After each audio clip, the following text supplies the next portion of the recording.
Hello and good evening. I'm Melisa Idris. Welcome to The Future is Female. This is the show where we find the extraordinary in every woman.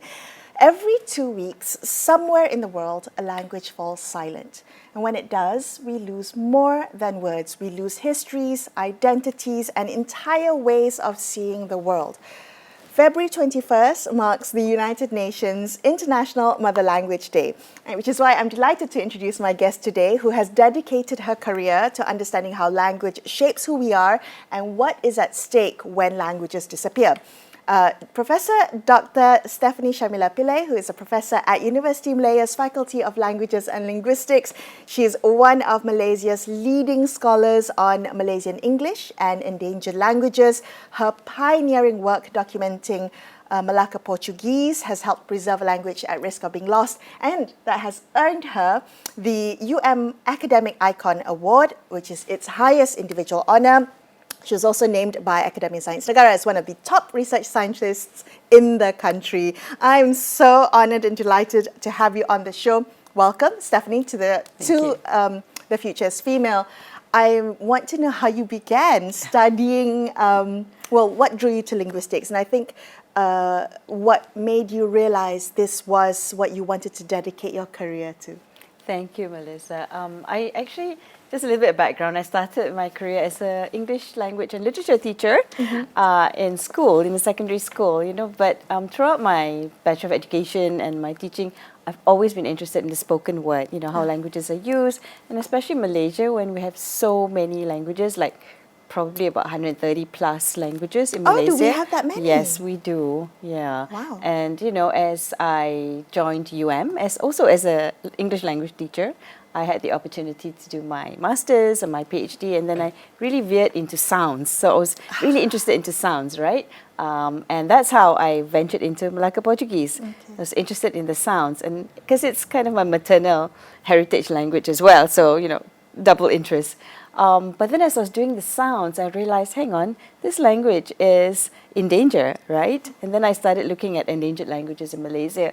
And then I realized, I have to maybe do something about it, because researchers, unfortunately, we tend to grab and go, right? We do the research, and whether you're a postgrad student or a researcher, you go in, you do your research, and then you go back, you publish, you do your dissertation, and then what goes back to the community, right? What's the impact? Yes, so I started feeling this guilt, right? Researcher guilt, and said, okay, I got to do something. So I applied for a grant that teaches you and also archives your documentation.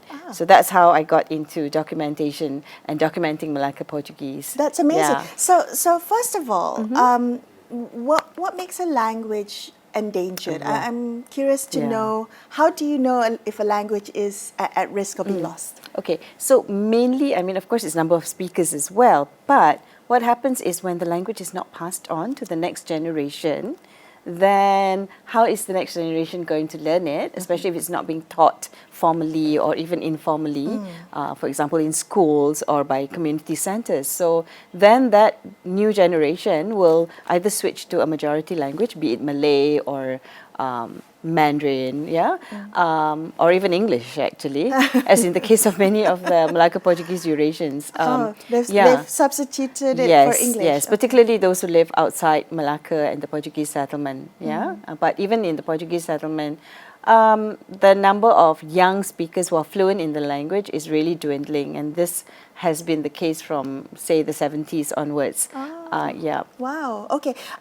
Actually, maybe we could rewind back. What exactly is Malaka Portuguese? Forgive my ignorance, but I don't think I've ever heard it. How did it come to be in Malaysia? Yeah, so that's a really interesting story, and here's a history lesson.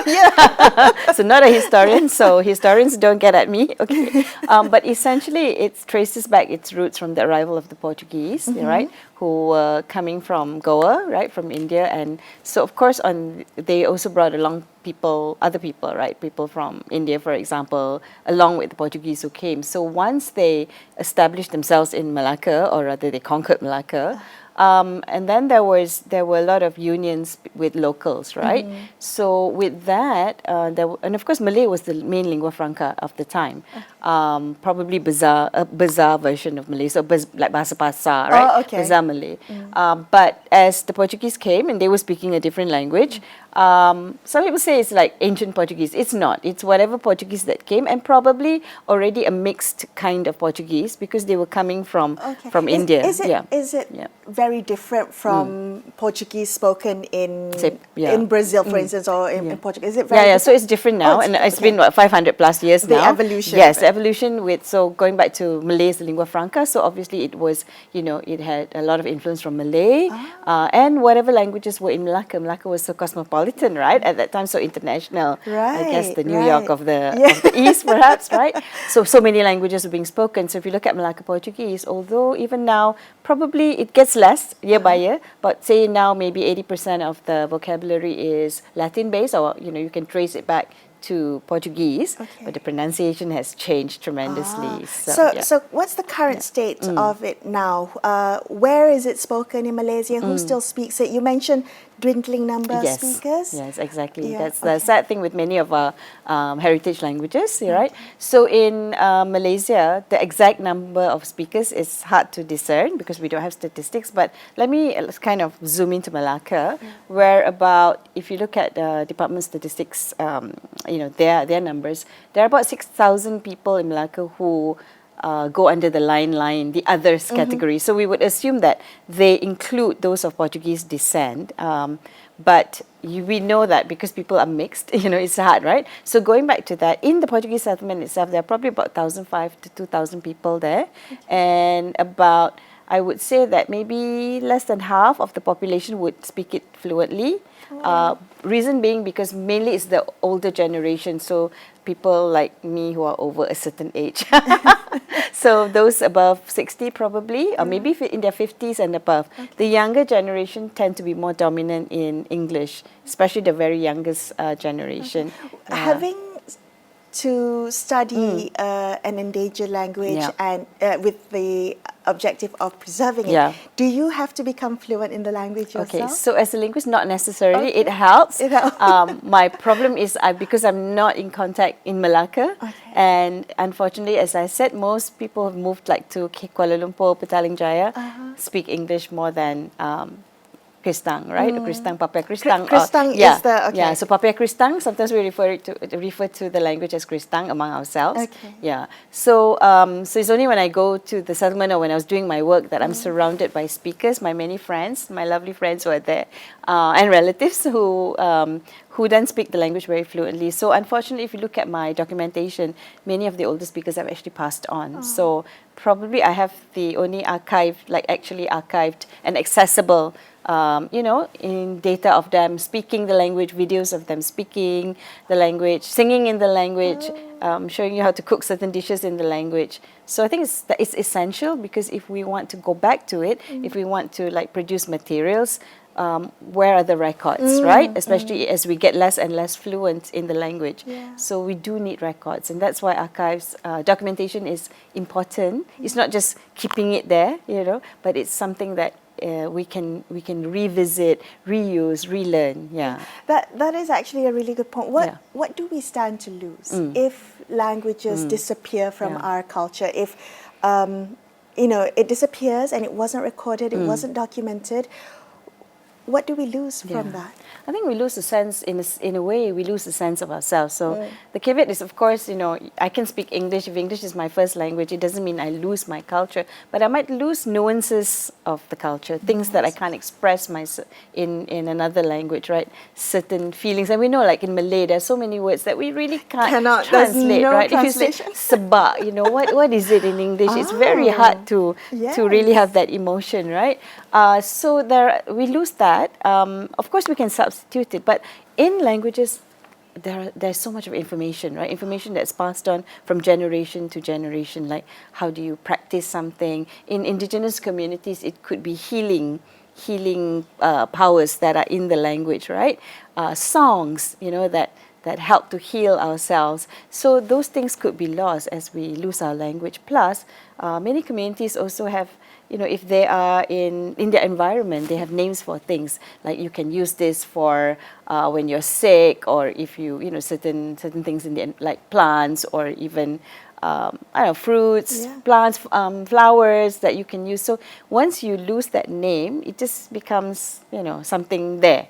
There's memory. There's I guess indigenous knowledge that's being passed down through language. And actually, all of us have it. Even if you look at Malay and Malay dialects, right? There are certain things in the northern Malay, northern varieties of Malay, for example, that you cannot translate to even standard Malay. And I'm sure there are things in there that you can't really know if you're not part of that group. Community, absolutely. Yes. So when you said you helped digitally archive this, talk to me about this, because if I have this correct, you are the first Malaysian researcher to digitally archive such an endangered language in the internationally recognized Endangered Language Archive. Yes. Tell me about that. Yes, okay. So there were it's usually international researchers that are willing to go, into the depths of the jungle, or, into indigenous communities.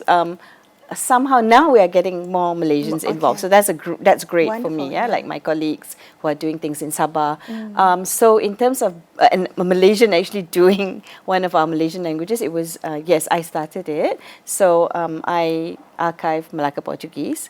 And so I had to learn, and at that time the grant was based in SOAS in the UK. The archive has now moved to Berlin. Right. What does that mean to archive it? Well, first to digitally document it, and then to archive it.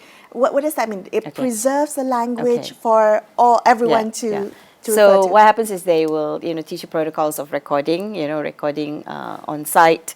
What kind of things do you need to put in? So as many cultural elements, that's what I went for. So, singers in the community, people who knew about recipes, about cultural events. So to get them to talk about that, so that we then not only can hear and see the language being spoken, but we then have also information about cultural practices, right?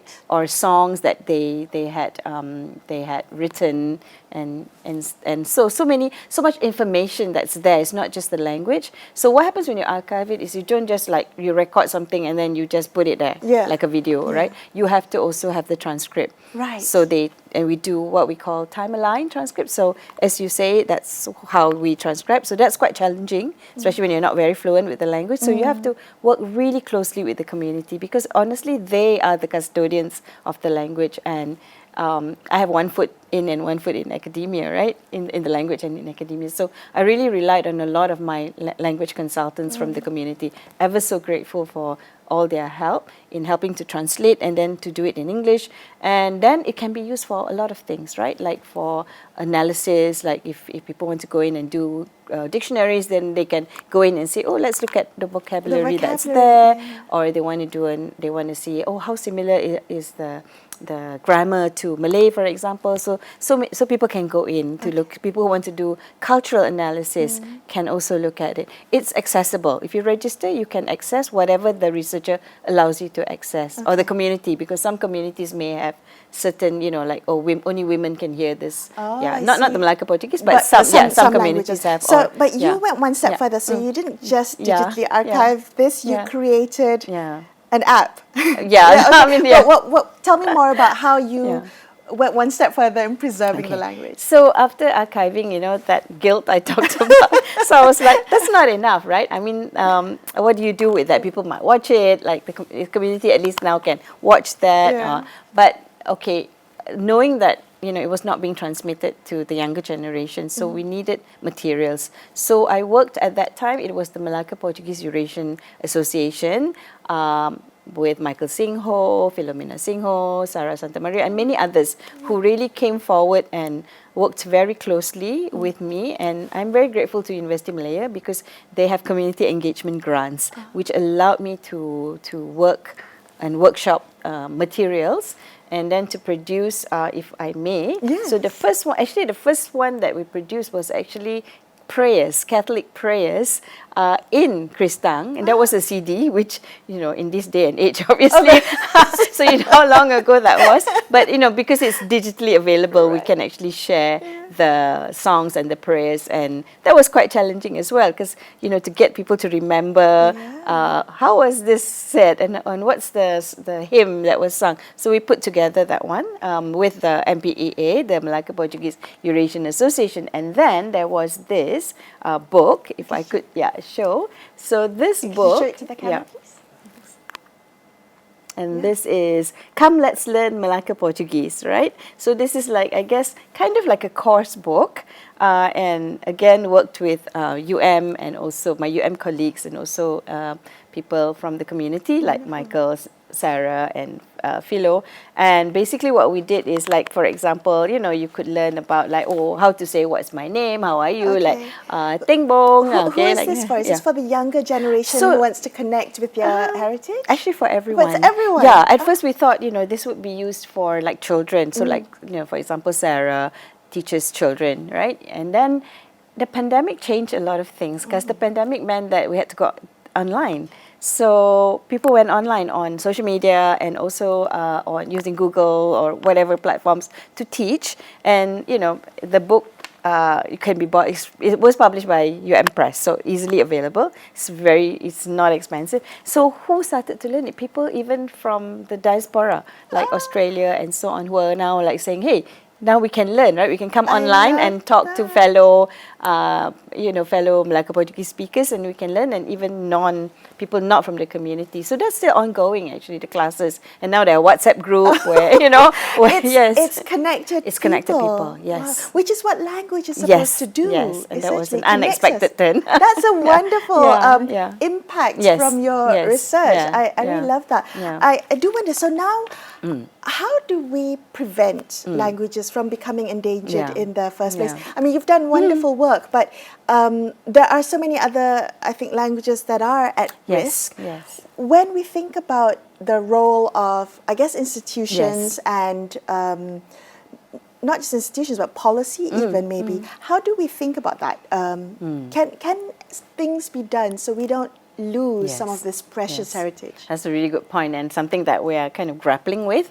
Our current project is looking at youth engagement, you know, because one of the main things is that once the older generation passes, who's going to be the who are the people who are going to be the custodians of the language, and not just custodians, but who's going to innovate, who's going to, you know, say, oh, you know, we want to relearn or learn our language, or at least use it in certain platforms, even if it's on the new digital platforms, right? So that's what we're trying to, and we are working closely with agencies like the Heritage Department, you know, not Heritage, but the Jabatan Kebudayaan, and I'm getting it all wrong, and Kebudayaan Warisan, like Malaka, to see how, you know, we can engage youth in, You mentioned a bit earlier that there are instances where maybe, particularly in urban areas, where the communities opted for English as opposed to, say, some of the for Malaka Portuguese. Talk to me about that tension of maybe, you know, choosing English for economic mobility as opposed to maybe preserving some of our indigenous or heritage language. Yes. This tension is ongoing with all of us, actually. And I mean, unfortunately, when the British came and brought English education, that kind of set the trend that English is important. And that perception still persists until today. You can see this in the press, in, you know, or letters to the editor. So that creates a tension, and unfortunately, that also makes young parents who may themselves be speakers of their heritage languages then say, oh, I don't want my child to be mixed, you know, to be confused. I'll only use Mandarin or English with them. And that's really a wrong perception, because we know that children are able to learn more than one language. It's just how you do it, right? And if you... So that's how to change perception, you know, among young parents in particular, or grandparents, because grandparents, if you are so lucky to have your grandparents around and they still speak the heritage language, that is such a wonderful situation, but we don't make use of it, because we say, oh, let's not speak this dialect, let's not speak Kristang, let's not speak, you know, I think I have anecdotally have heard that before, and I think it is such a shame. Yes. One of the things that I learnt in an interview that I did was actually young children are the most equipped to learn languages, so they can handle multiple languages, and that's when you want to teach them as many languages as possible, absolutely, because they can pick it up faster than as adults, right? Well, when let me shift the conversation a little from not just our heritage language, but you also look at Malaysian English, which is also another thing that we have an insecurity about, I think, as a society. So we try to adopt a British or American English, but we have a unique variety of English called Malaysian English. Tell me about your work in that area. So this is my bugbear, right? Firstly, do not like the term Manglish, because when people use that, it's always very, in a way, it's putting down the English that we speak. To me, and based on our research, basically, when we say Malaysian, the Malaysian variety of English, there's not one. There are many. I mean, I'm sure you don't speak English like this all the time, Melisa? No, not at all. Once the cameras are off, I'm completely different. Exactly. So I always ask my students, so how many Englishes do you speak? Or how many Malays do you speak? And they're like, huh? You know, what is she asking us? And really, we do. So when we look at Malaysian English, we have the standard variety that you are using, but we are using right now. But even within that, there are nuances that are different from British or American or any other Australian or whatever, Indian English, right? It's different. So mainly it comes out in the way that we speak. So the pronunciation, and some vocabulary items, or when I switch to Malay and I use the word sabat this now, right? Okay, which I maybe wouldn't use in another context. So, but then we have the standard variety in our repertoire, but not everybody has that, right? So some people only have the colloquial variety, and even the colloquial variety, there's like a whole range. We don't all use the same kind of colloquial variety. So I think it's a misnomer to say Malaysian English is bad English or incorrect. I've heard broken English. Yes. I'm absolutely no, because there are which English are you talking about is my question. When they say, oh, it's broken English. Plus, we now have terms like terror in the Oxford English Dictionary, which I help to you're a consultant for the English Oxford English Dictionary, where you look at Malaysian English entries. Yes, so they were sent. What words are in there? So is terror in there? Terror is in there. So you know how we use terror, like you're so terror, Melisa. That's a wonderful example. Yes. What other words are in there? There are like tapau and rempet. That's amazing. What does that mean for a Malaysian English language or Malaysian English language words to be part or documented in this? So there's an acknowledgement now that English is not just one kind of English, right? It doesn't belong to one nation or one race. It actually belongs to many speakers, and there are more speakers who for whom English is not their first language, who speak English, and we have our own varieties of English, right? And in that variety, and especially in a multilingual context like Malaysia, we have so many resources to take from: Chinese, Malay. So it is unique, and the fact that Oxford now includes these, I think, is a kind of acceptance of all these different varieties of English. I love that. I really think we should change the mindset around it, because sometimes I think the negative attitude towards Malaysian English really damages people's confidence and interest in wanting to learn more or use the language. Yes, and I think also because there's no distinction between like the colloquial variety that I definitely use off camera and and learner English, meaning that children who do not speak English at home, but they're coming to school to learn English, right? And maybe it goes wrong there for whatever reasons I won't go into. Then the perception is, that's bad English because that's broken English. But it's learner English, like us learning French or German or Korean, we will all go through that phase, right? We all begin somewhere. Or we will stop at that stage, and then it will be a kind of learner Korean or learner... Can you help me? So you mentioned something about the pronunciation of words. Yes. I think of it as accents, because sometimes we get called out from our accents. Of course, why do you think accents carry such social meaning? Because we put them there, right? It's not something inherently in the language, but we prescribe that. I mean, it's everywhere, whether it's in America or England or Australia. If we talk about majority English-speaking countries, they also have a lot of prejudice against certain accents, right? So it's not just us, but for us, I mean, I want to maintain the way that I speak standard and colloquial English. I do change my accent when I speak. Switching, Yeah, right? yeah. Even switching between different varieties, I don't sound the same. I do not want to put on an accent and speak in an accent that's not mine, because then it's not me, right? Yeah. So what does it mean for someone to be fully confident speaking in Malaysian English in the accent that we have, without needing to sound like someone else, sound like a foreigner, essentially? I think we have to do it, and those of us in positions that we can do it, we do it, so that the message we send is, hey, I'm fluent, I'm speaking fluent English. Don't judge me, but and I can use a standard variety in my own accent, right? And you can't judge me for it. So the more of us that use this, I think that there will be more acceptance. People will not feel ashamed of sounding how they are. Yeah. I love that. I love that this is, from a linguist, that this is something we should be proud of and really embody, be authentic, and also be proud of our heritage. Hopefully we can all keep our heritage languages alive. Correct. Thank you so much, Stefanie, for being on the show. It's been such a joy to talk to you. Thank you so much, Melisa. That's all the time we have for you on this episode of The Future is Female. I'm Melisa Idris, signing off for the evening. Thank you so much for watching. Good night.